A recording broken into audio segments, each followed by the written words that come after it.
The news from Chile this morning is horrendous, but it could have been worse because many of Chile's buildings have been built to withstand earthquakes. Still, the damage has been widespread and extensive. The epicenter of the 8.8 level earthquake was near the city of Concepcion, a city of 200,000 people.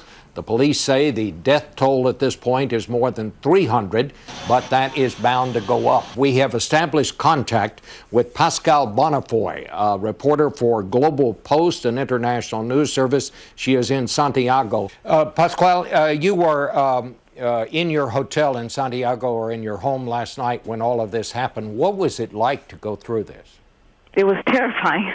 I was in my home on the second floor, in my bedroom. We were all sleeping. The house started to shake, then rock, then jump up and down. We didn't even make it downstairs. We heard neighbors going to the streets, but we just couldn't make it, and we just stood there grabbing onto the walls and trying to stand on foot while things were crashing down. We were hearing glass and things thumping and everything crashing. We had no idea what the damage was.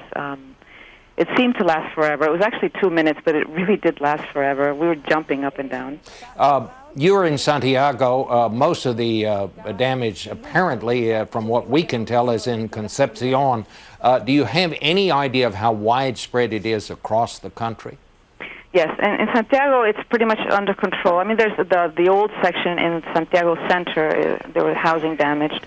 About 80% of the population here already has electricity. We don't. For example, my neighborhood doesn't.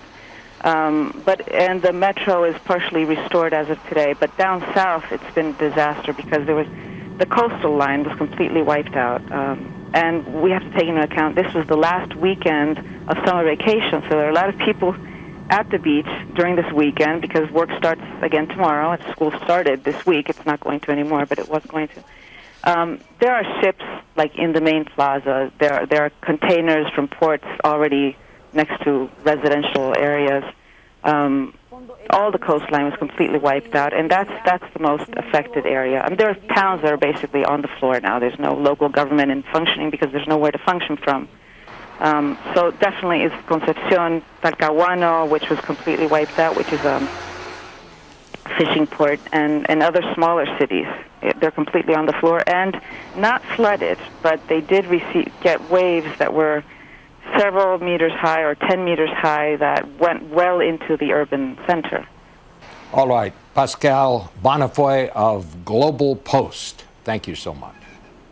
And, of course, if we do get more information, we'll bring it to you. The big tsunami that was supposed to hit Hawaii, of course, did not happen. The waves were not nearly as large as they were thought to be.